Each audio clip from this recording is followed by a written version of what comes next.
지난 5월 두 달쯤 됐는데 이런 사건이 있었어요. 서울 구로구의 한 아파트 앞 거리에서 60대 남성이 40대 남성에게 무차별적으로 폭행을 당했습니다. 가해자는 피해자와 전혀 일면식도 없는 사람이었어요. 근데 그런 사람을 아무 이유 없이 발로 차고 또 그가 쓰러지자 도로에 있는 연석으로 수차례 내리쳤다라고 합니다.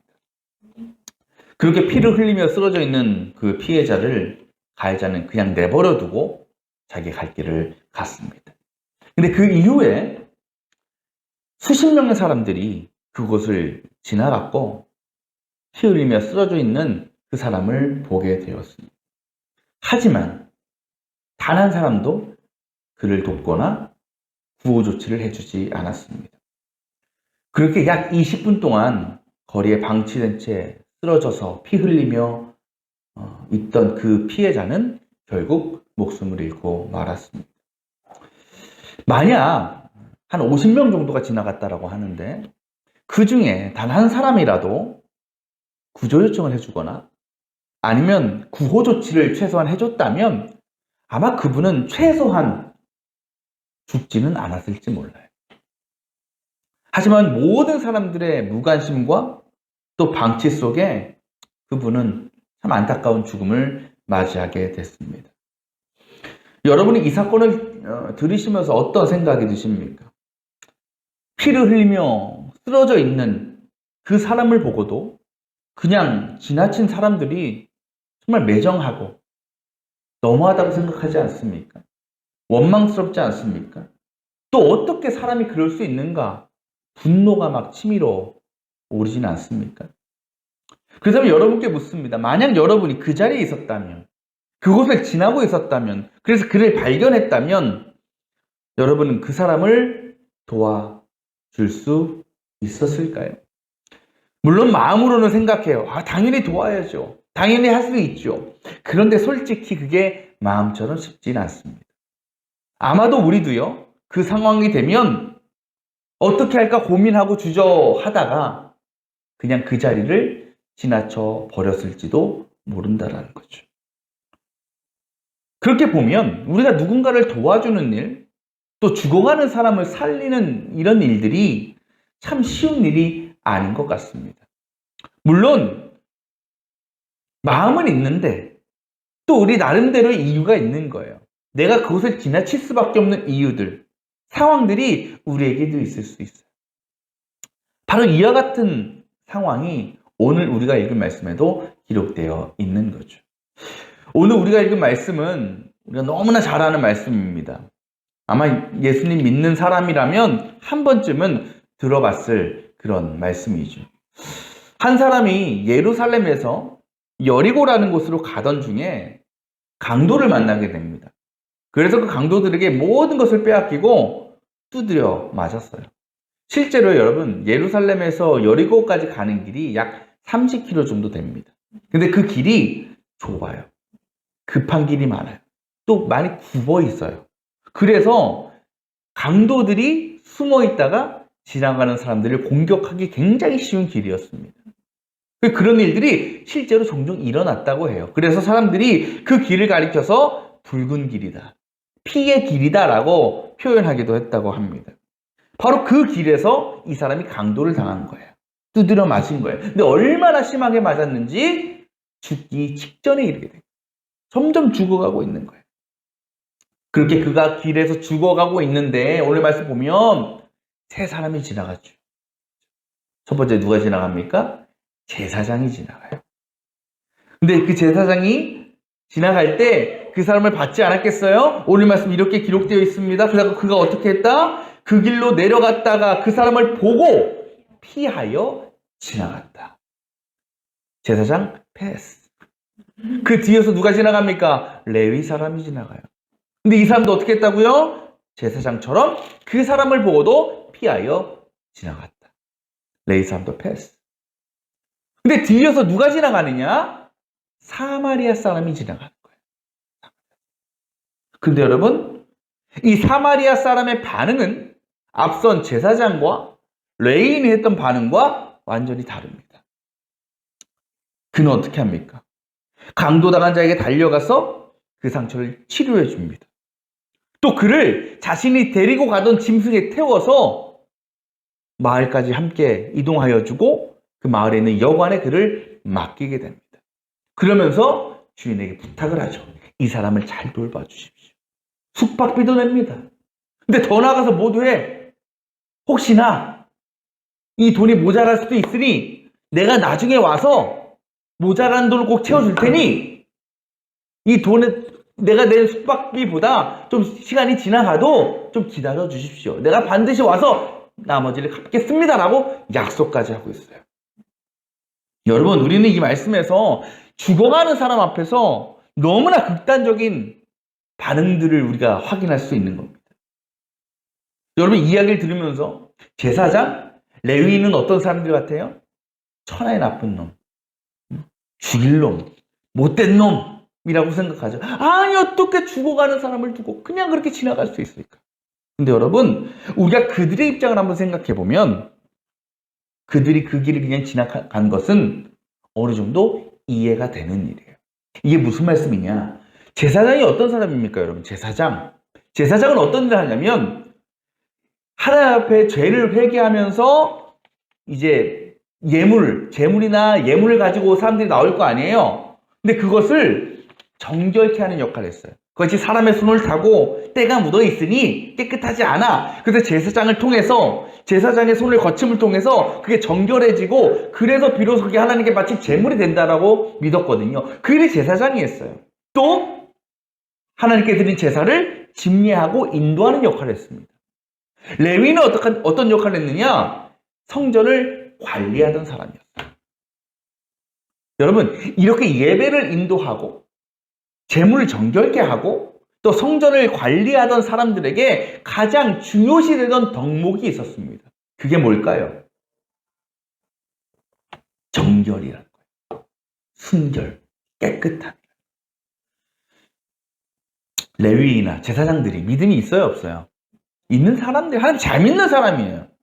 그리고 그들의 마음에 어려운 사람이 있으면 도와줘야 된다라는 마음도 있었을 거예요. 그래서 그들이 길에서 강도 맞아 죽어가는 사람을 봤을 때에 저 사람 도와줘야 되는데 라고 생각했을 겁니다. 그것이 선한 일이라고 믿고 있었어요. 그런데 문제는 뭐냐? 그런 그들에게 이런 생각이 지나가는 거예요. 만약 내가 저 사람을 도와주다가 저 사람이 묻은 피가 나에게 묻으면 어떡하지? 내 옷에 묻으면 어떡하지? 당시 유대인들은요, 다른 사람들의 피를 만지거나 그 피가 나에게 묻는 것을 부정하다고 생각했어요. 불결한 것으로 생각했어요. 그것도 지금 죽어가는 저 사람이 유대인인지 이방인인지 몰라. 만약에 이방인이면 어떡할 거예요? 평소에도 이방인을 부정한다고 생각했던 유대인들이, 율법학자들, 정통적인 유대인들이 그 이방인의 피를 내가 묻히게 되면 그건 더 큰일 나는 겁니다. 실제로 어떤 정결함의 율법이 기록된 레위기, 구약의 레위기서를 보면 이런 내용이 있어요. 제사장은 절대로 사람의 시체를 만져서 자신을 더럽혀서는 안 된다 라고 나와 있어요. 근데 여러분, 도와주다가 아직 안 죽었어. 근데 도와주다가 죽어버렸네? 그럼 뭘 만진 거야? 시체를 만진 거야. 이거는요, 여러분, 제사장으로서 큰일 나는 일이에요. 유대인으로서 정결함을 잃어버리게 되는 그런 심각한 상황이었다는 거예요. 이렇게 볼 때 제사장과 레위인이 그 사람을 돕지 않고 지나간 것은 나름대로 납득할 만한 이유가 있었다라고 우리 생각해 볼 수 있죠. 근데 여러분, 그렇다면 우리 이렇게 물어볼 수 있어요. 그래, 제사장, 레위인은 그러다 쳐. 근데 그들이 말했던 그런 이유들이, 조건들이 차마 도울 수 없었던 그런 이유들이 사마리아 사람에게는 없었을까? 라는 거죠. 지금 이 사마리아 사람이 강도 맞은 사람을 도와주는 모습을 보면요, 대단합니다. 어떻게 도와줘요? 오늘 말씀 보니까 그 사람의 상처를 치유하기 위해서 자신의 올리브 기름과 또 자신의 포도주를 상처에 붓고 싸매줬어요. 지금이야 올리브유나 포도주 어디서나 구할 수 있지만 그 당시에는요, 비싸고 귀한 재료였어요. 그리고 여러분, 그 사마리아인이 올리브 오일과 포도주를 소유하고 있었다는 거 아니에요. 그것도 어떤 의미겠습니까? 분명히 그것을 자신이 할 어떤 일에 사용할 계획이 있었다라는 거죠. 그러니까 그 일을 이루기 위해서 중요한 재료가 올리브 오일인가 포도주였다는 거예요. 근데 그럼에도 그는 죽어가는 사람을 위해서 그 소중한 것들을 아낌없이 내어 주었다는 거예요. 뿐만 아니라 그 뒤에 어떻게 했다 그래요? 환자를 짐승에 태워서 여관에 데려다 줬어요. 또 여주인에게 특별히 잘 돌봐달라고 부탁까지 했습니다. 여러분 그때요 그렇게까지 할 수 있다고 쳐. 근데 이렇게 얘기할 수도 있지 않을까요? 그 여인에게 이렇게 얘기할 수 있을 거예요. 지금 이 사람이 강도 맞아가지고 지금 돈이 하나도 없습니다. 어떻게 내가 데리고 왔는데 나중에 이 사람 일어나면 깨면 이 사람부터 가족들 연락해가지고 가족도 불러다가 이 숙박비하고 좀 다 받아내십시오 라고 얘기할 수 있는 거 아니겠어요? 근데 이 사마리아는 어떻게 해요? 자신의 사비를 다 털어서 숙박비를 다 내줬어요. 또 내가 다시 돌아올 것을 약속해주면서 만약 모자르면 내가 꼭 갚아주겠습니다 라고 약속을 했다라는 거죠. 그러니까 지금 보면 이 사람이 강도 맞은 사람을 여관에 데려다 놨어. 그리고 이 사람은 어떻게 급히 떠났어요. 그 상황을 보면 우리가 알 수 있는 게 뭡니까? 분명 이 사람도 급한 일이 있구나. 뭔가 빨리 해결해야 될 개인적인 사정이 있구나라는 것을 알 수 있어요. 그렇지 않으면 시간이 남아 돌면 거기서 계속 돌봐줬겠죠. 함께 있어줬겠죠. 근데 빨리 간 거야. 그 이 사람 매우 급한 사람이야. 시간이 별로 없는 사람이에요.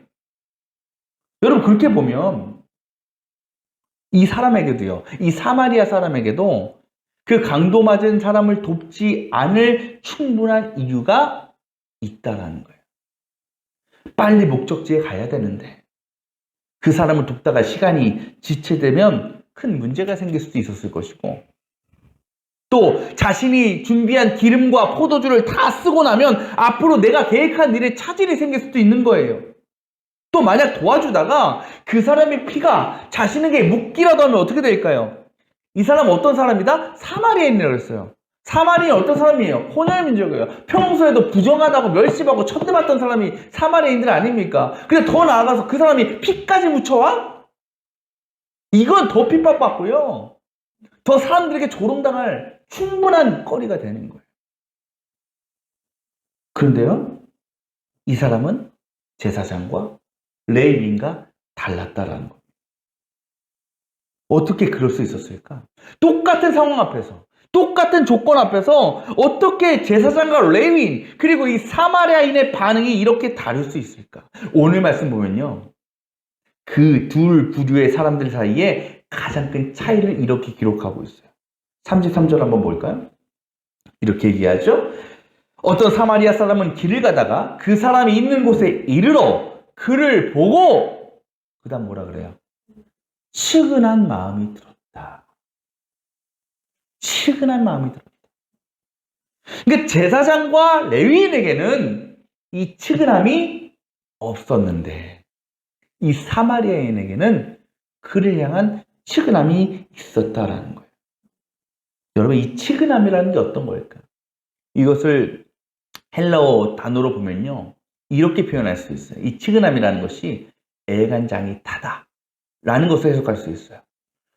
그러니까 보통 영어 성경을 보니까 피티라고 되어 있더라고요. 이게 뭐 연민, 동정이라는 뜻인데 헬라어의 의미는 더 깊어요. 애간장이 타다. 여러분 애간장이 뭐예요? 애는 창자예요. 그죠? 간장은 간이에요. 간. 그러니까 애간장이 탄다는 것은 우리의 내장이 타들어가는 듯한 안타까움과 슬픔과 고통이 있다는 거예요. 사마리아인에게 그와 같은 마음이 있어. 누구를 향한? 죽어가는 사람을 향한. 그래서 죽어가는 사람들을 볼 때 정말 창자가 타들어가는 안타까움이 있고 고통이 있고 슬픔이 있는 거예요. 그래서 그를 도와주지 않으면 안 되는 거예요. 여러분 어떻게 이 사람이 그 측은한 마음을 가지고 있었을까? 바로 이웃을 향한 사랑이 있었던 사람이기 때문에 그래요. 그 사랑이라는 것이 내 것을 지키고 내 것을 이루어가는 일보다 죽어가는 한 영혼을 살리고 회복시키는 일을 택하여 행하게 하였다라는 겁니다. 반면 제사장과 레위인에게는요, 이 사랑이 없었어요. 그래서 그들은 생명을 살리는 것보다 뭐가 더 중요해요? 내 정결함을 지키는 것, 내 명예를 지키는 것이 훨씬 더 중요했다라는 겁니다. 우리가 오늘 읽은 말씀은요, 제목이 있죠. 우리가 보통 잘 아는 제목이 있어요. 뭐예요? 선한 사마리아인의 비유라는 거예요. 여러분, 여기서 선함, 선하다 라는 것이 뭘까요? 여러분은 무엇을 가지고 선함이라고 생각합니까? 우리가 수요 예배 때도 잠시 말씀을 나누었는데, 이 선하다라는 말은요, 두 가지 의미가 있어요. 헬라어를 보면 하나는 아가토스라고 합니다. 이 아가토스가 말하는 선함은 뭐냐면 도덕적인 선함이에요. 도덕적인 선함. 도덕적으로 윤리적으로 행하는 착한 일, 그게 아가토스입니다. 예를 들면 길거리에 휴지가 떨어지면 주워서 넣는 것, 파란 불일 때 건너는 것, 사람이 오면 양보하는 것, 이런 것들이 아가토스예요. 도덕적인 선이라는 거예요. 그런데 또 다른 의미의 선이 있어요. 그것을 뭐라고 그러냐? 칼로스라고 해요. 칼로스. 근데 이 칼로스는 뭐냐면 어떤 사물이나 사람의 행동이 선하다는 것을 넘어서 그 일을 행하는 사람의 내면의 상태를 의미합니다. 그것이 바로 뭐다? 사랑이라는 거죠. 사실요, 앞서 말씀드린 아가토스의 선함은요, 누구나 할 수 있어요. 세상에 나쁜 사람도 도덕적인 규범과 규율을 지키며 살아갑니다. 그건 어렵지 않아요. 하지만 칼로스의 선함이라는 것은 누구만 할 수 있어요? 그 안에 사랑이 충만한 사람만 할 수 있다는 거예요. 그 칼로스의 선함은 무엇이냐? 규율과 규범과 율법을 넘어서는 선함이에요. 그래서 율법적인 어떤 규칙 안에서 내가 할 선한 일과 그렇지 않은 것을 규정짓는 것이 아니라 온전히 상대방을 살리고 구하고 회복시키기 위해서 율법까지도 무시하고 내려놓을 수 있는 선함이 칼로스라는 겁니다. 예수님께서 우리의 뭐가 되신다 그랬어요? 따라라라라라라 선한 목자. 왜 예수님이 선한 목자가 되십니까? 바로 양들을 위해서 자신의 목숨까지도 내어놓을 수 있는 선함이 있으시기 때문에, 바로 사랑이 있다라는 거죠. 그 사랑이 누구에게 있었다? 사마리아인에게 있었다라는 겁니다.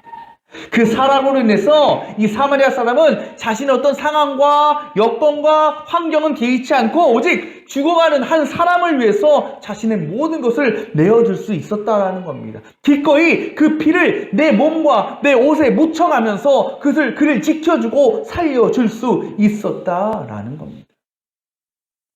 많은 사람들이요, 마음은 있어요. 근데 실제로 어려운 이들을 돕거나 섬기지 못합니다. 들어보면 다 각자의 이유가 있어요. 사정들이 있어요. 지금 내 상황이 형편이 넉넉하지가 않아서, 사는 게 바빠서, 내가 할 수 있는 게 많이 없어서. 여러분, 하지만 그렇다고요? 우리가 선한 삶을 살지 못하는 그런 삶이 정당화될 수 없다는 것을 우리는 기억해야 합니다. 왜냐하면 그 일은요, 절대로 우리의 조건과 상황에 따라서 할 수 있는 일, 하지 못하는 일, 해야 하는 일, 할 수 없는 일이 되는 것이 아니기 때문에 그래요. 오늘 우리가 앞부분을 읽지 않았는데요, 오늘 읽은 본문의 앞부분을 보면 예수님께서 이 비유를 말씀하신 이유와 목적이 분명하게 나타납니다. 한 율법 교사가 예수님께 물어요. 선생님, 내가 뭘 해야 영생을 얻겠습니까? 그랬더니 예수님의 대답이 뭐냐면 너의 마음과 목숨과 뜻을 다하여 하나님과 이웃을 사랑하라라는 거예요. 주님은요, 여기에서 이웃을 사랑한다는 것이 어떤 의미인지를 바로 이 사마리아인의 비유를 통해서 가르쳐 주신 겁니다. 우리는 여기서요, 중요한 진리를 발견할 수 있어요. 바로 우리가 영생을 얻으려면 뭐 해야 된다? 하나님과 이웃을 사랑해야 된다. 근데 이것을 역으로 생각하면 이렇게 표현할 수 있습니다. 우리가 영생을 얻은 자라면 뭐 해야 된다? 하나님과 이웃을 사랑할 수 있어야 된다라는 거예요. 곧 우리가 우리 안에 그 사랑을 소유한다라는 것은 그 사랑을 가지고 다른 사람들을 돕고 섬기는 일을 해야 된다는 거예요. 근데 그 일은 우리의 상황과 여건에 따라서 해도 되고 안 해도 되는 일이 아니라 하나님을 믿고 구원받고 영생을 누린 자들로서 마땅히 나타나야 할 선함의 모습이다라는 겁니다. 우리 안에 그 사랑이 있으면요, 그렇게 고통당하고 피 흘리며 죽어가는 사람이 있을 때에 그냥 지나갈 수 없는 거예요. 그 사람에게 다가갈 수밖에 없는 거예요. 그리고 기꺼이 그가 흘리는 피를 내 손과 옷에 묻혀가면서까지 그를 돕고 살릴 수 있게 만드는 것입니다. 여러분, 시체를 멀리하고 몸에 피를 묻히지 않는 것이 정결함을 지키는 게 아니에요. 비록 우리의 몸과 옷이 피로 얼룩져도 그 더러운 사람의 몸을 붙들고 일으켜 세워주느라 온갖 흙먼지가 묻고 더러워져도, 그래서 그것 때문에 사람들에게 더 큰 비난과 손가락질을 받게 되더라도 우리가 사랑의 마음으로 그 모든 것을 감당하고 그 영혼을 살리고 회복시키려고 애쓰고 노력하는 것이 하나님께서 보실 때에 가장 정결하고 가장 순결하고 가장 거룩한 모습이라는 것을 기억할 수 있기를 바랍니다. 여러분, 우리 시간 돌아보길 원합니다. 우리 지금껏 딱 그렇게 생각하면 살아왔자 솔직히. 나 정도면 착한 사람이지. 나 정도면 선한 사람이지. 우리가 했던 그 선함의 모습을 돌아보시자고요. 이 사마리아 사람의 행동과 그 삶 안에서, 그 앞에서 우리를 한번 들여다보자고요. 우리가 베풀어왔던 사랑의 모습이라는 것이, 섬김의 모습이라는 것이 정말 하나님께서 원하시는 모습이었나? 아니면 그저 도덕적으로, 윤리적으로 착한 일 좀 했다고, 선한 일 좀 했다고, 나는 하나님을 사랑하고 나는 이웃을 사랑하는 사람이야 라고 착각하며 살지는 않았는지 우리를 한번 돌아볼 수 있기를 바랍니다. 만약 우리가 그렇게 살아왔다면 이제는 우리가 하나님을 믿고 영생을 누린 자로서 진정한 사랑과 섬김의 삶을 내가 살아가겠습니다 결단할 수 있는 오늘 이 시간이 되기를 바랍니다. 그래서 힘들고 어려운 이들, 수많은 육신의 상처, 마음의 상처로 피 흘리며 아파하고 죽어가는 이들에게 가까이 다가가서 우리가 할 수 있는 최선을 다해서 그들의 상처를 싸매주고 치료해주고 위로해줄 수 있기를 원합니다. 그를 위해서 기꺼이 그들의 피와 더러움을 만져줄 수 있는 저와 여러분이 되기를 원합니다. 그렇게 하나님께서 우리에게 먼저 베풀어 주신 그 사랑과 은혜로 말미암은 진정한 선함, 아가토스가 아니라 칼로스의 선함을 통하여 우리 주의 죄로 죽어가고 수많은 상처와 아픔으로 고통당하는 이들이 놀랍게 회복되고 변화되어지는 역사가 나타날 수 있기를 주님의 이름으로 축원합니다.